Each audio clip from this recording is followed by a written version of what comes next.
हाल चाल है, तबीयत सेहत ठीक है। अज मैं तुहाडे नाल शेयर करना कि सवेर सवेर नाल घाह किवें कपींदा है। ते सवेर सवेर नाल अज घाह कपण आया ते नाल ही तमाम दोस्तों को गुजारिश है कि सारे चैनल को सब्सक्राइब भी करो तो नाल लाइक ते शेयर भी करो। नवे आने वाले दोस्तों को गुजारिश है कि सारे चैनल को सब्सक्राइब करो।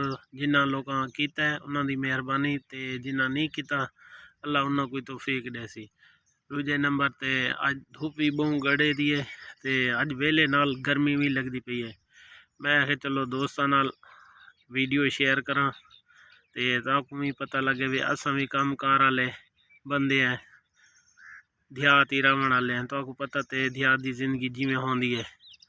आओ दिखेने अज घाह किवें कपैंदे।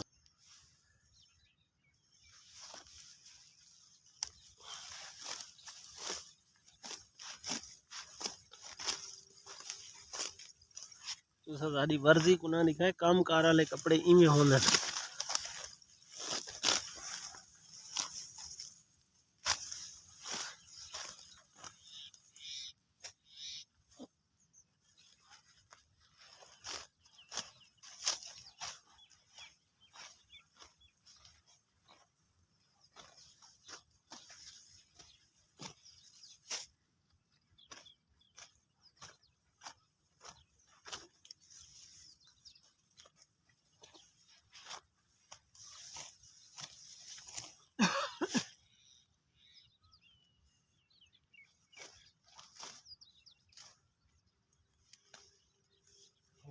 लगदे पे हां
अक्सर यूट्यूबर जेड़े वो अपनी कोई शायद दिखेंदे नहीं, रियल जिंदगी नहीं दिखेंदे, जिंदी वजह नाल ना अक्सर लोगों को पता लगता भी ये यार बहुत ज्यादा अमीर है।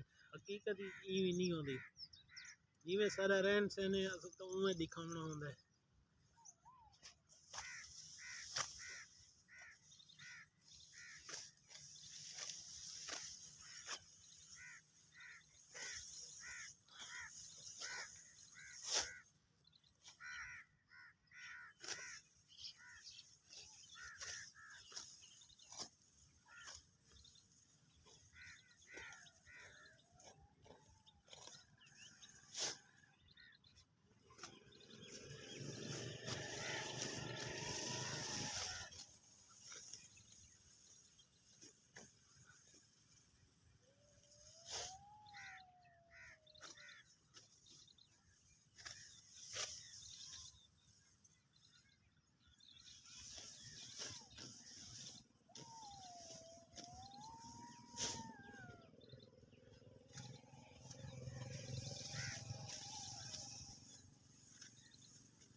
उम्मीद करने तो वीडियो पसंद आई हो सी।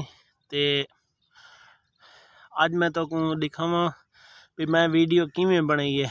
अगर तुसा देखो हैरान थी वैसो ओ किवें के जेड़े बूटे तू सिरमी कपीज वेंदी है उनकी एक नाड़ी खड़ी होंदी, मैं उनको स्टिक बनाई है ते नाल ही तारे नाल वीडियो बना के शेयर करना पे। आओ आज देख दें तक मैं जेंदो ते मैं वीडियो स्टिक बना के वीडियो बनाई है।